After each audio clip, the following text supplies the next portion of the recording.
Hello, Chris Godinez, licensed professional counselor, also the host of We Need to Talk on every Sunday at noon, and then I post these videos when I think about it and get the chance and remember and all that sort of good stuff.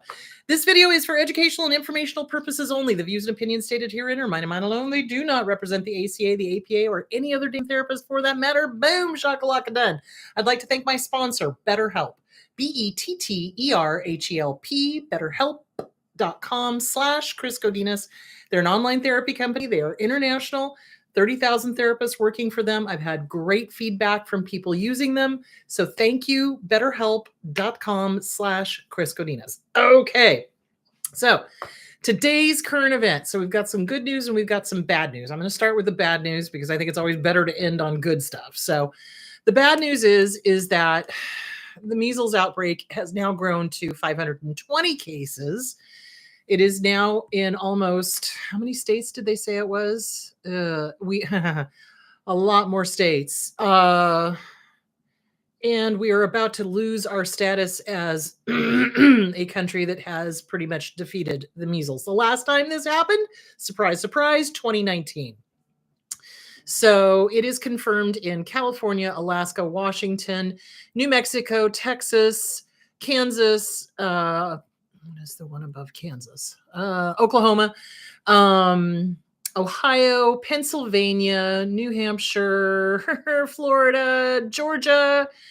It's spreading like wildfire because that's what happens when you're not vaccinated. So, and again, RFK has refused to meet with the scientists to develop a flu vaccine, and we are going to be without one. So you need to take good care of yourselves. You need to do protocol when it comes to wintertime because that's when it's going to spread and it's not good. And again, if you have not seen what happens when somebody dies from the measles, go look it up. It's not pretty because there's multiple ways that they can die and it's not pretty and it's unfreaking necessary. And honestly, if somebody dies from something that's preventable that could have been done with a vaccine and we were not allowed to get vaccines or they didn't develop a vaccine, I fully plan on suing for wrongful death. I really do. I'm so angry.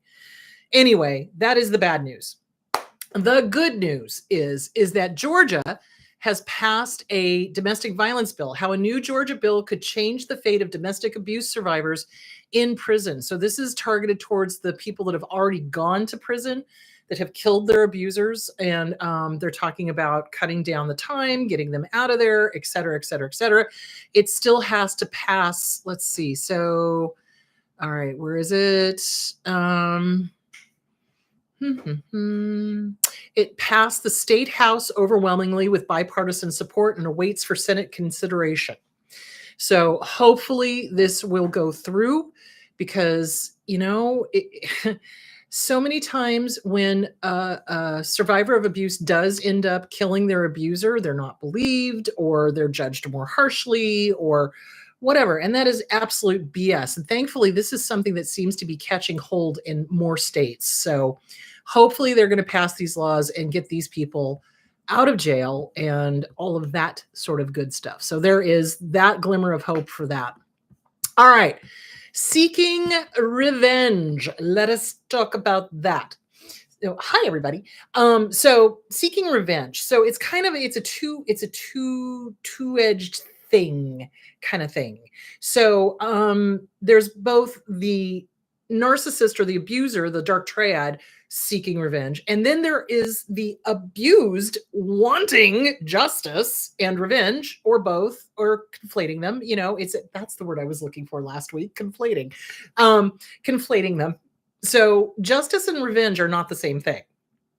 We want justice, but it kind of sometimes sounds like revenge. So we're going to talk about why abusers have this crazy need for revenge first. And then we're going to talk about how the targets of abuse want that justice. And it can sometimes be like, feels like I want revenge. So we're going to talk about that. So, okay, let's start with the abusers. Okay.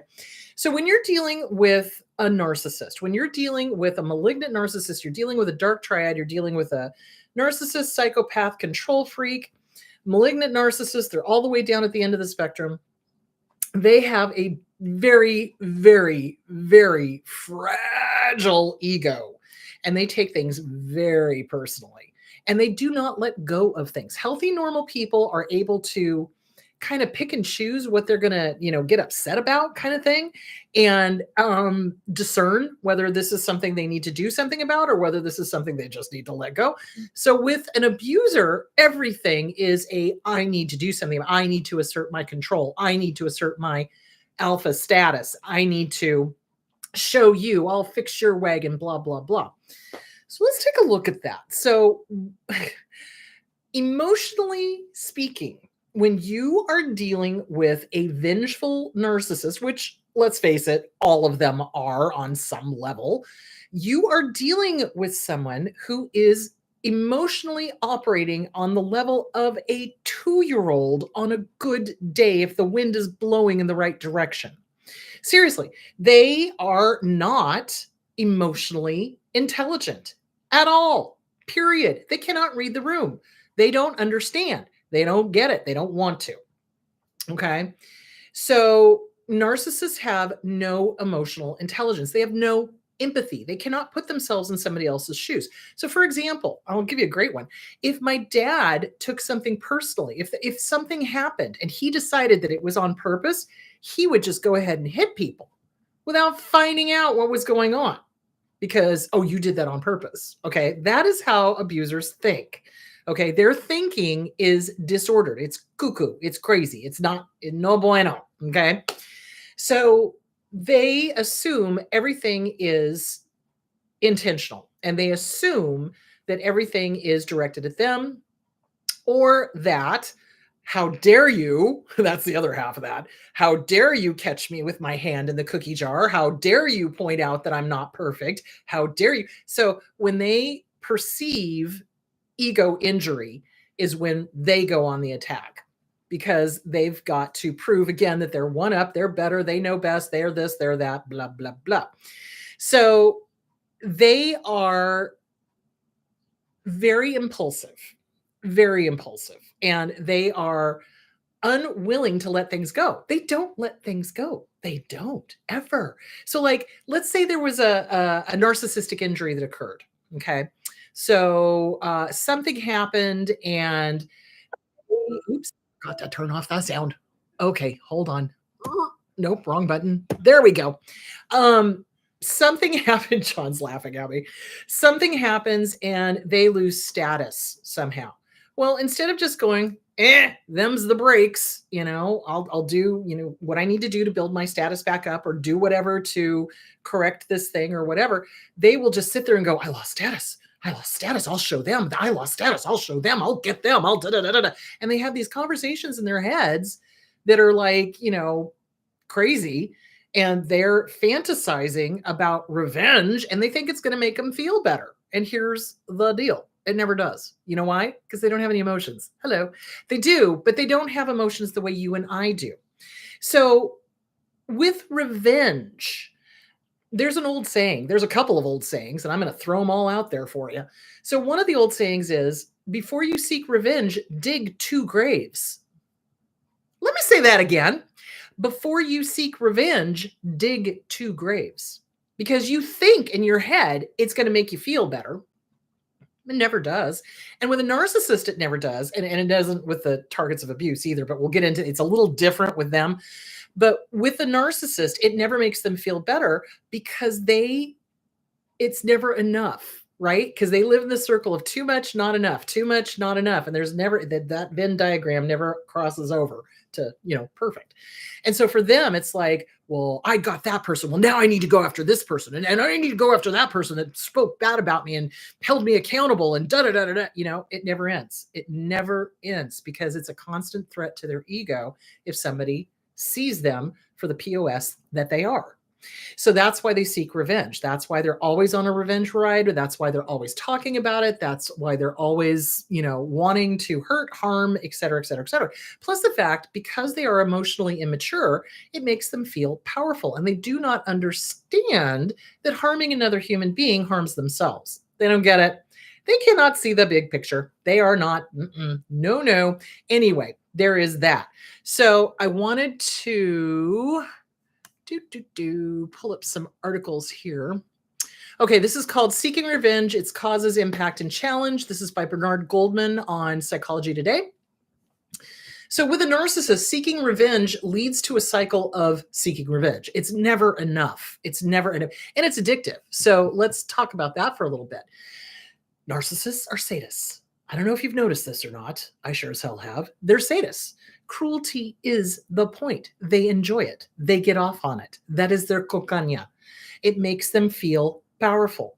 So if they can hurt somebody and see the hurt on somebody's face, oh, that is their cocaña, man. I am so powerful. Look at that. I made that person hurt. I made them cry. I made them anxious. I made them sad.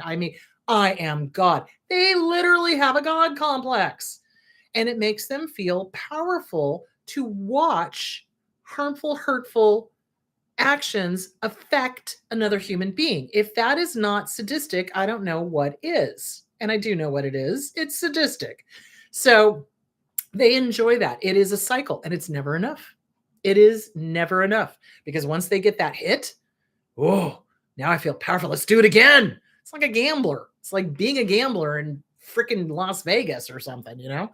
So they enjoy it and it feeds their very insecure ego and it makes them feel powerful and it gives them that sense of godlike behavior. Those are the ones that mostly go for the revenge. Now, the covert narcissists also do it, but theirs is much more victim-y than the overt narcissists. The overt narcissists literally think they're God. They really do.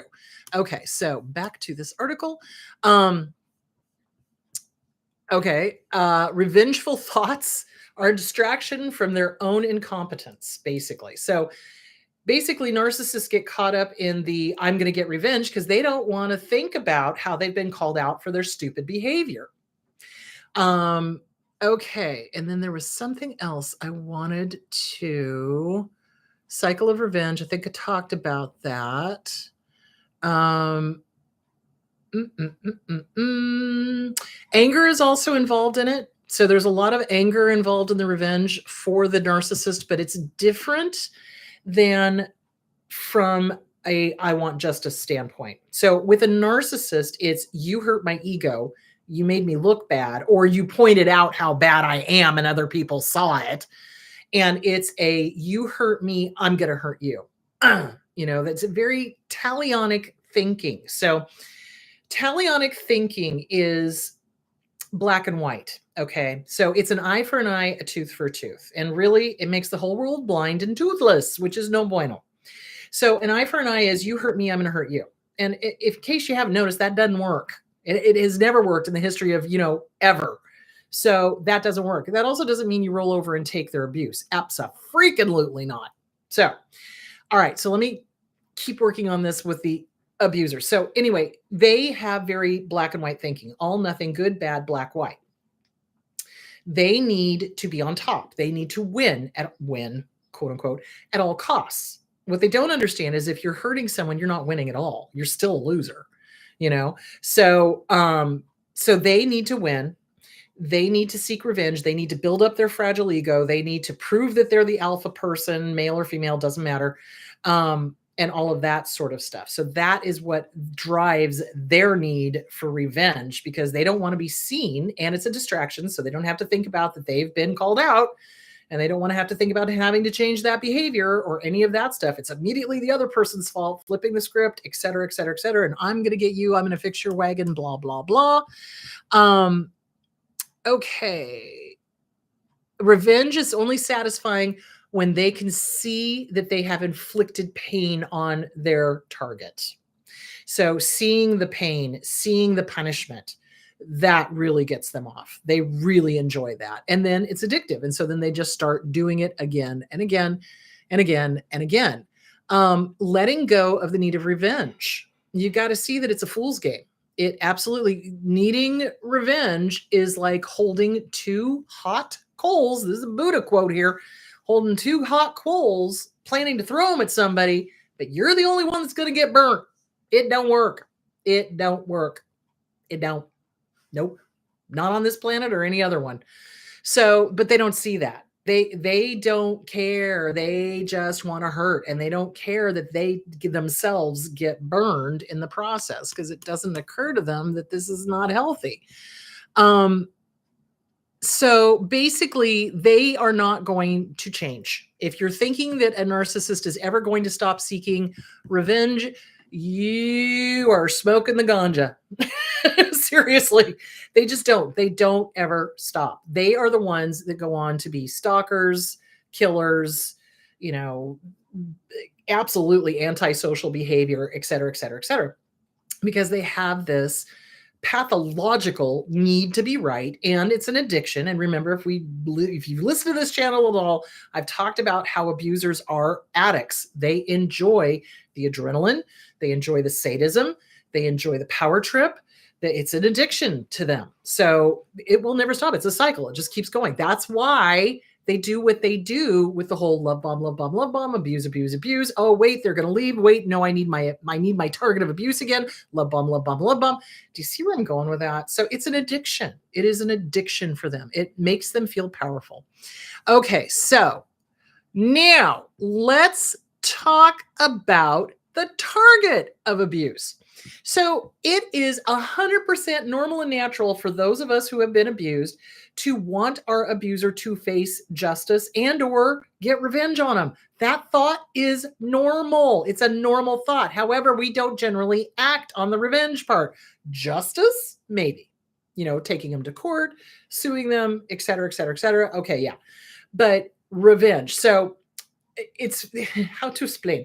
Again, there is a very big difference between justice and punishment. Okay. And I think we conflate that in our society a lot. So justice is kind of karma. They get what they deserve. They're getting what they deserve kind of thing. And when it happens, that's when you do the whole Kermit the Frog sipping tea thing going, well, they just got their karma, but it's none of my business. So there's that. But revenge is wanting to actually physically hurt the person, get them, I'll show them, blah, blah, blah. It's a normal thought to have. Acting on it is not normal. Okay. That is the difference. And let's talk about why having a thought is normal. Revenge has this is in Psychology Today. Let me pull up the article title. This is In Praise of Healthy Revenge. Revenge has a bad rep in traditional religions. Plotting or carrying out any act of reprisal is considered a serious sin. The biblical injunction, vengeance is mine, saith the Lord, is intended to discourage us from making it ours. So an eye for an eye, a tooth for a tooth, whole world blind, big problem. Most psychotherapists, even non-religious ones, agree that vengefulness is a sign of serious pathology if it is carried out, acting out, that entraps the avenger in a vicious cycle of hatred and prevents any resolution of the original harmful experience. But one of Freud's earlier followers, Theodor Reich, agrees that a thought murder a day keeps the doctor away. He declared in his autobiography, Listening with the Third Ear. So this is by Theodor Reich, Listening with the Third Ear.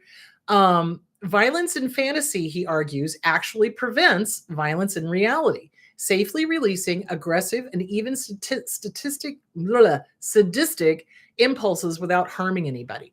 And I will agree with that. So let me explain.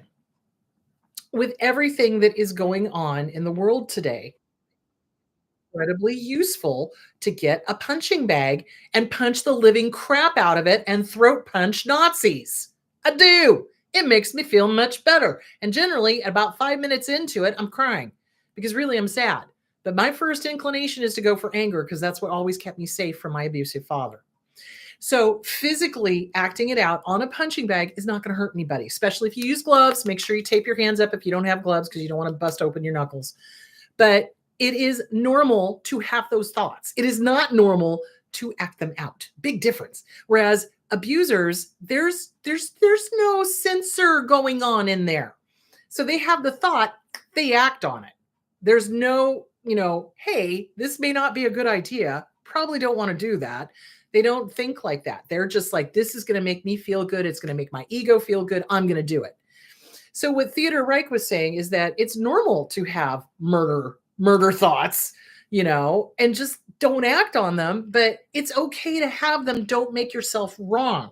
And it's okay to want justice. It is. I'll tell you something. When I see somebody who has harmed people get what's coming to them, I do. I do the Muppet drinking tea thing. I really do. And it's just like, a little Schadenfreude there. There you go. Normal. But you're not going to go running out and grab a spoon and kill them. And the reason I say that, so there's a quote from Alan Rickman. I freaking loved Alan Rickman. I'm so sorry he's gone.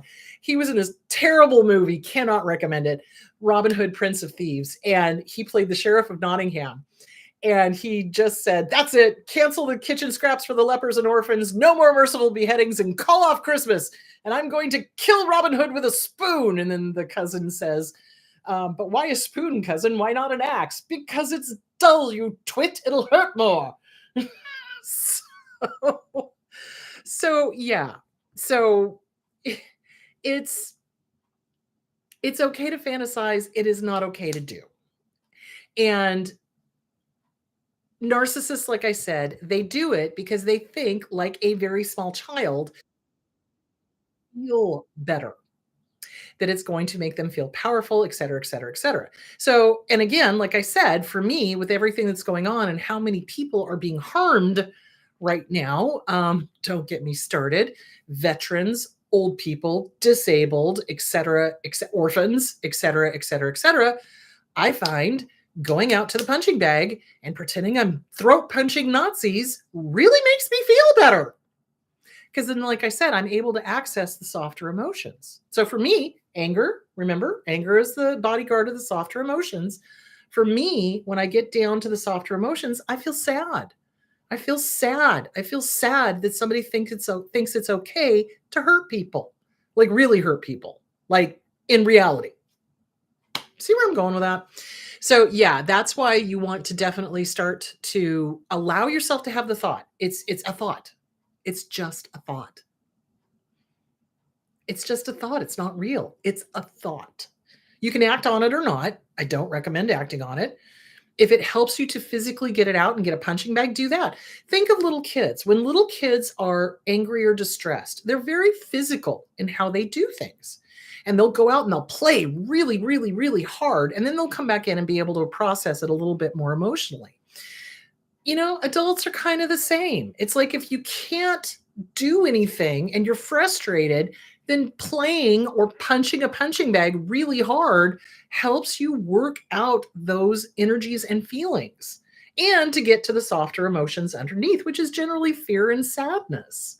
You know, fear for my clients, fear for people that are, what are they going to do without their social security check? Fear for people that can't get help mental health wise, fear for the veterans. You know, I'm scared for them. I'm terrified for them. And it makes me angry because I don't like to see good people harmed. So there that is. Okay. So a vindictive narcissist, hold on. They're easily offended. They hold grudges. They harbor resentment. They're always angry or upset with someone. They blame everything on everyone else. They don't know how to work through conflict. They hate the word no. They have a get even mentality. They weaponize information. They belittle others to feel big. They have a mean and sadistic side. They use abuse and abuse and then discard people. And that's basically every narcissist. So, and what triggers their revenge is being challenged, being disagreed with, being debated, being told no, being denied special treatment, feeling envious, secure, or threatened by someone's view as a competitor, being told what to do by an authority figure or someone in a position of power, hearing critical or corrective feedback about themselves or their performance, feeling embarrassed or humiliated, especially in front of others, or having someone hold them accountable for their actions. Wow. Yeah, they cannot handle dissent at all. So, what happens for us as targets of abuse is we get triggered, we get angry. And who is angry? Well, if we were raised by narcissistic, abusive parents, dark triads, malignant borderlines, etc., it's our inner child, and our inner child is wanting them to pay. just wanting them to get it. So what I see a lot is that the inner children want the abuser to get it. They just want them to be whacked upside the head with an enlightenment stick and get it. Understand the harm that they've inflicted on the target of abuse. They are never going to get it. And you need to help your inner child understand that. The inner child is angry. The inner child is hurt. The inner child has been betrayed. The inner child has been fill in the blank of whatever the abuser did. And at the same time, because whoever our parent was, family of origin, we also depended on them for survival, food, shelter, etc. So there's this duality of, oh my God, I hate them. I love them. I hate them. I love them. I hate them. I love them. Oh my God. It's crazy making, which is why I'm saying get with a good trauma therapist, start working on codependency, codependent no more, or the disease to please, or facing codependency. Any of those books will be good. CPTSD from Surviving to Thriving by Pete Walker, the Self-Esteem Workbook by Glenn Schiraldi, and especially the Inner Child Workbook by Catherine Taylor, or Regaining Your Inner Child by Lucia Capaccioni. So the inner child is running the show. So how do you know that your inner child is running the show? Okay, you've got to figure out what your triggers are. When are you triggered? What has triggered you? How are you feeling? How old are you feeling? When I ask people that, they get mad at me and they're like, "Oh, I'm 42." No. I know chronologically you're 42. I dig it. I'm there. I'm with you. However, emotionally speaking, how old are you right now? And then there's a long silence, and generally they burst into tears, and then they come up with an age. It's usually 6, 10, 8, 4, pretty young. So, okay, you've got to figure out how old your inner child is. Who is getting triggered? Who inside of you is getting triggered and wanting revenge? Okay. Notice the triggers. What are the triggers? Okay. For me, it's when other people get hurt. It's like, how dare you? How effing dare you? I want you to feel what you're doing to these people. That's what we generally want. We want them to get it. They're not going to. I'm going to talk about that in a minute. So once you've figured out how old you are, you validate the feelings. Yes, little one, you're pissed. You're hurt. You're scared. You've been betrayed. You're angry. You want them to get it. Wouldn't it be nice if they could just get hit up the head with an enlightenment stick? That'd be lovely. Whap. Not going to happen. And then you set compassionate limits and you sit them down and you talk to them about, hey, we cannot change them. We can only work on ourselves, and that is it. So it's really hard because kids want, and I did too. I'm right there with you guys. Been there, done that. Wrote a book on it. Speaking of books. Oh, damn. Shahida Arabi, hold please. Shahida Arabi wrote a book that I must tell you about let me just dump everything on the floor. It's called Breaking Trauma Bonds with Narcissists and Psychopaths. It's a great book. I love her. She's awesome. It's a really, really good book. I strongly suggest you read it. So, where was I? Wrote a book on it. Then I got distracted. Oh dear. I lost my train of thought. Okay, I'll come back to it. I'll remember in a minute. I know what it was. So my dad, right, was my dad, and there was a part of me that loved him, but there was another part of me that absolutely hated him because he was evil. Period. He was abusive. He was cruel. He was sadistic. He enjoyed hurting people, mostly me. But he did it to my brother. He did it to my sisters. Some of the sisters, not all of them. So, he was sadistic. So it's that duality. It's that you want them to get it. You want them to understand. You want them to come up to enlightenment, as it were. They're not going to. They are just dedicated to their ego. There is nothing in here except ego. There is no room for growth. There's not. And that's a really hard one for our inner children to get because our inner children want to save them.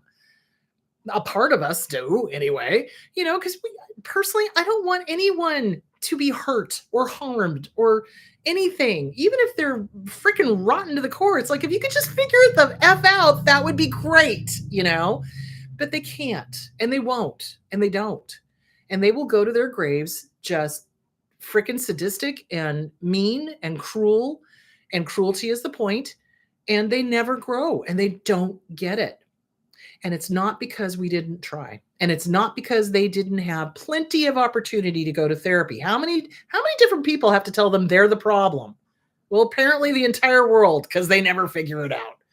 So there's a part of us that wants to save them. There's a part of us that wants to fix them. Hello, codependency, because they train us that way. Well, it's your fault. It's your fault. It's your fault I can't retire. It's your fault I can't do this. It's your fault I can't do that. It's your fault. You're responsible for my well-being. You're responsible for my emotions. You're responsible.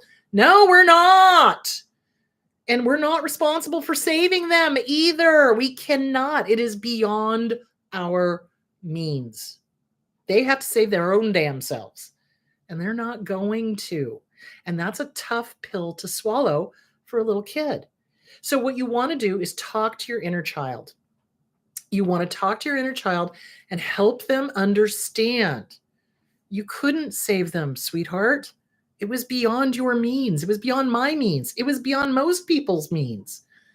It was up to them, and they did not want to be saved. They did not. They did not want to get it. They did not want to take responsibility. And that's not your fault. And so that's what you have to do working with the inner child. So, yes, we want revenge, or we want justice, or we want them to get it. I think that for me, and maybe I'm just speaking for myself here. For me, I just wanted him to get it. I just wanted him to understand, you hurt me. You did this. Take freaking responsibility for it. And he never did. And he never would. He couldn't. He wouldn't. He won't. He's dead. There we go. End game. Boom. Done. So I could either sit here and piss and whine and moan for eternity that, he never figured it out, or I could go, well, depending on your religious beliefs, he's going to figure it out one way or the other. You know what I'm saying? So you let it go. You don't let it eat you up inside, but you also don't allow them to continue to abuse you. So it's that line of holding them accountable in a way, but also not allowing them to continue to abuse you. So what do you do when you have a vengeful narcissist in your life? Best advice is to get the frick away from them. You get away from them. That is the safest course of action. Second bit of advice would be to watch the patterns. Narcissists are predictable. They tell you exactly what they're going to do. They do. They tell you exactly what their plan is, because they're so arrogant and they're so stupid. Excuse me, I got the hiccups. That they don't realize that people are listening, and people are going to be able to go, they said they were going to do this and they did this.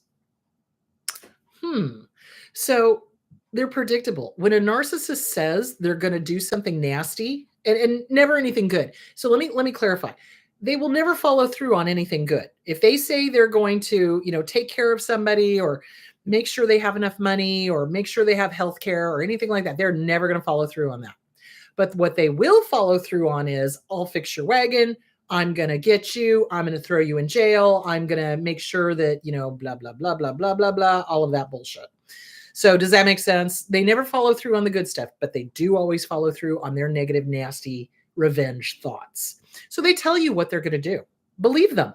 Stop attributing healthy, normal emotions to a dark triad. They don't have healthy, normal emotions. There is no empathy. There is no introspection. There's no room in there for introspection. It is all ego. And that's the only thing there's room for, is feeding the ego and punishing those that don't feed the ego. And that's it. So your best plan is to get away from them. If you cannot get away from them, study their behavior. Follow the patterns. You can predict what they're going to do. You can. It's like clockwork. I've been sitting here screaming for years what narcissists are going to do. And I've had clients call me up and go, how did you know? You said exactly what they were going to. Because they're predictable. because you can tell because of what they just said. 3 months ago, 6 months ago, a year ago. Yep. Yeah, you can tell. You can figure it out. You just got to believe it and trust your own gut. I think for a lot of us is we don't want to believe it. We don't want to believe that they are as bad as they are. And that's deadly. Denial is deadly. I'm going to keep saying that until everybody gets it. Denial is deadly. You can tell what they're going to do because they tell you. They plot it out. They absolutely plot it out. But we don't believe them because we don't want to. Denial is deadly. That goes for a personal level and that goes on a national level. So there is that. So we want justice. We're going to have vengeful thoughts. We are normal. Don't act on them. Get a punching bag. And or you get away from them if you can. Thank you. You get away from them if you can. You gray rock. You protect yourself. You do not overshare. You try to stay out of their line of fire, that kind of thing. And if they start targeting you for revenge, you do legally everything you need to, which would mean restraining order, pepper spray, letting the police know, telling as many neighbors as you possibly can, et cetera, et cetera, et cetera. Now, will they ruin your reputation? Well, they'll threaten to. I've seen them do that. And there's a little thing called defamation of character and libel. So if they start doing stuff like that, you get an attorney, you sue the living crap out of them. So there it is. And the thing that stops most targets of abuse is fear. Oh my God, I can't. Oh my God, I can't. What if? Okay, well, what if you do nothing? They're going to ruin you anyway. You might as well try to take them to task. And I'm a big fan of going through the courts. So mainly because narcissists are so impulsive that they usually end up pissing off the judge if the judge is not 100% corrupt. So anyway, there that is. All right, let's hit the questions. And hold on, I've got a list of things that people wanted me to talk about. I think what I'd like to talk about next week is when your adult children are becoming the abuser or have become the abuser. So we're going to talk about parental alienation.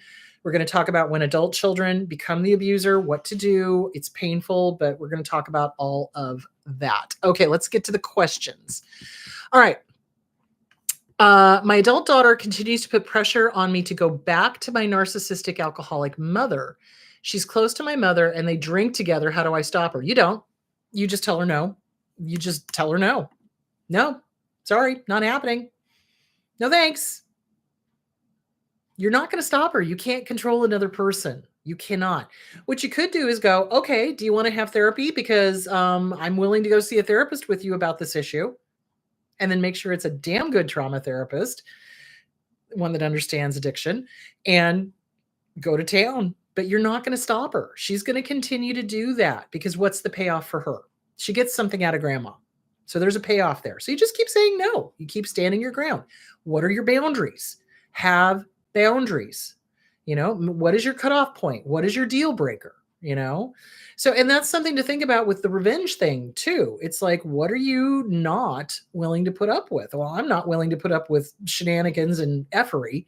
So I don't put up with much, So, and I don't suggest you do either. It's like, if they start doing the revenge thing, go after them legally. Absolutely. Get a restraining order, get away from them, do what you need to do to protect yourself. So, but with an adult daughter, you just tell her, no, I'm not going back. You have fun with grandma.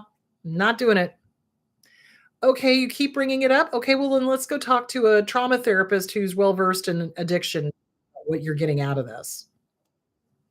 Do you see where I'm going? You just don't play games. You just call it out.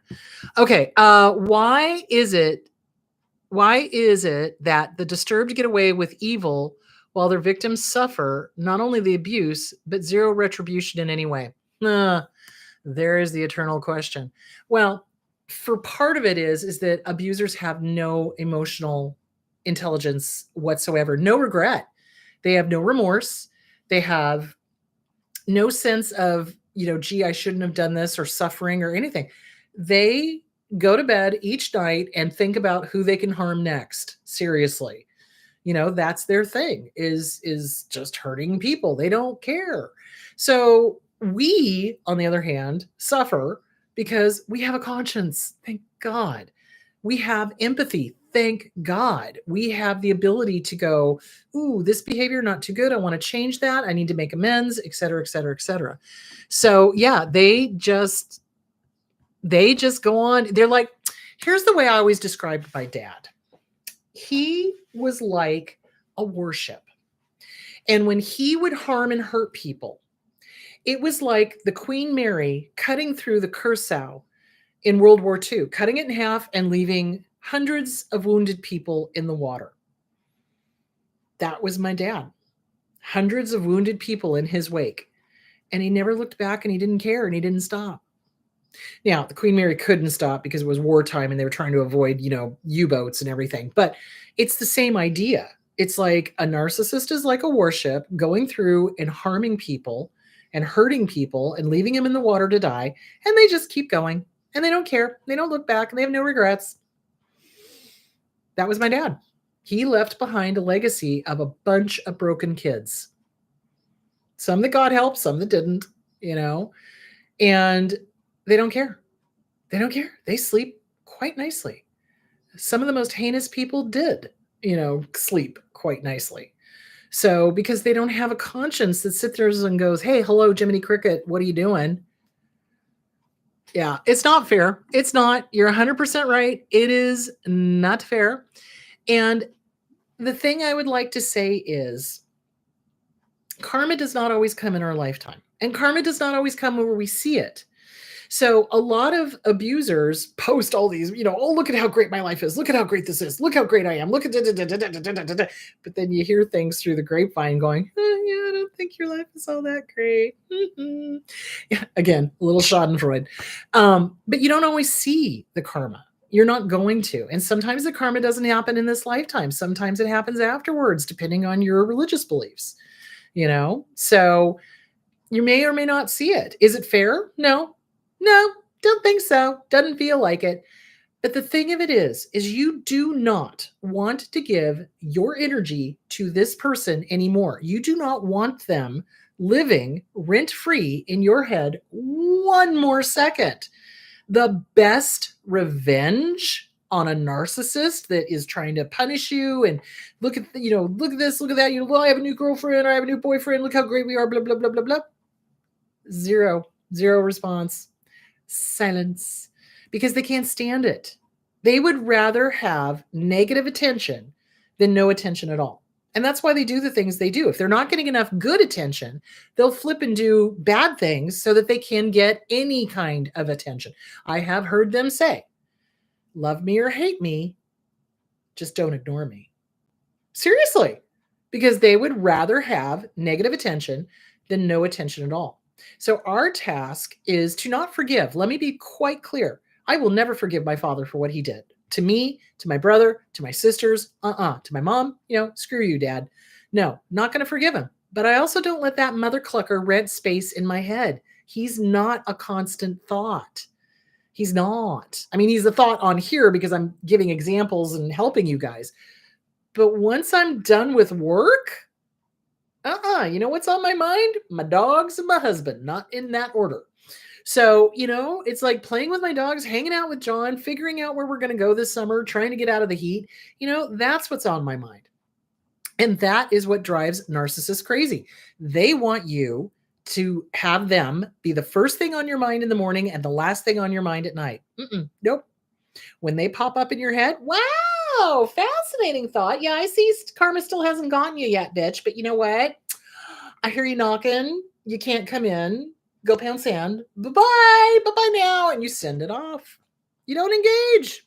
You don't. Life is too short. Go live your life. Go have fun. The best revenge is to live well. It really, truly is. Because they can't stand it. And you're not thinking about them all the time. You're going and living your best life. So there is that. When and how is it okay to defend our physical integrity from a neighbor who's already sent us to hospital several times? Justice is doing nothing years after reported, nor social services. Well, get the media involved. That's one way to put a light on it, is you get the media involved. And you have to be very careful, because if you do anything physical against a neighbor, the possibility is that you go to jail. So one of the examples that was in one of the articles of Revenge was there was a rear-ended accident and both occupants got out, and the one who was more narcissistic and more psychopathic got angrier and angrier and angrier and finally slapped the woman that the narcissist had rear-ended, kind of thing. And it's like, and then a huge fight broke out. They ended up both going to jail. But it's kind of like, be careful, because you don't want to do that. You want to do things on the up and up, and get the media involved and shame the agencies that are not doing what they should. And you just keep being the squeaky wheel until it gets oiled. That's really what you do. And be very careful about crossing the lines of the law. You don't want to do that. Okay. My narcissistic ex sends texts with generic apologies. How do I reconcile the fact that an actual apology and taking responsibility will never come? So, okay, here's the deal. A true apology is, I hurt you. I own it. I accept it. I take responsibility for it. I take accountability for it. I am mortified. I don't ever want to do that again.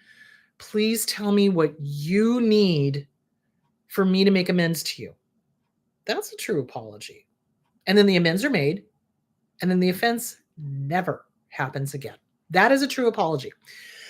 Narcissists. I'm sorry you. I'm sorry, but I'm sorry you made me. I'm sorry you feel that way. I'm sorry, blah, blah, blah, blah, blah, blah. There is never an accountability. Ever. They never say, I did this. I'm mortified. No, they'll flip the script. They'll make you the bad guy. They'll, your fault that they did whatever they did. BS. So basically what you want to do is you write them a goodbye letter, and you don't send it. You burn it. So you're never going to get the apology you wanted or needed. They are never going to be the person you wanted or needed. And part of that is acceptance. It's radical acceptance by Tara Brach. Hello. Radical acceptance. It is what it is, and it will never be anything other than what it is. So that's how you do that. Write them a goodbye letter. You know what? You've never given me a true apology. Your behavior has continued. I can clearly see you are not really remorseful or sorry. I want nothing more to do with you. Bye-bye. And then you go out to the barbecue and burn it. And the other thing is, block their number. Why are you still allowing them to get a hold of you? They don't deserve to be able to get a hold of you. That is a privilege reserved for people that respect you. People that don't respect you give fake apologies. So you block them. You block them. You be done with them. So the question you want to ask yourself is, why haven't you blocked them? What are you holding on to? What are you hoping for? How old are you? Work the inner child workbook. Figure that out and block them. They don't deserve to be in your life. You don't deserve that. Nobody deserves that. So do not allow abusers in your life. Block them. Be done. Be done. And I think a lot of it is we're afraid that, oh, what if they change? They're not going to change. Leopard does not change its spots. Well, what if they really mean it this time? Have they meant it the last 40 times? No, it's not going to change. You're going to have to get that through your head. It's radical acceptance. They are not going to change. Let them go. Let them go. You can't fix them. You can't change them. You can't heal them because you did not break them. Let them go. All right, let's see what else we got. Oh, that is it. All right, you guys. So next week, I want to talk about abusive children. I want to talk about adult children who are now abusive to their parent. That was, the one that fought for them, that was the sane one, et cetera, et cetera, et cetera. That is a real thing. It does happen. So we're going to talk about that. Okay. And any questions I did not get to, I will hit this week. So you guys go have a great week. Take very good care of yourselves. Drink plenty of water. Get a punching bag. Trust me, it helps. And I will talk to you on whenever I do the videos and then again on Sunday. Bye.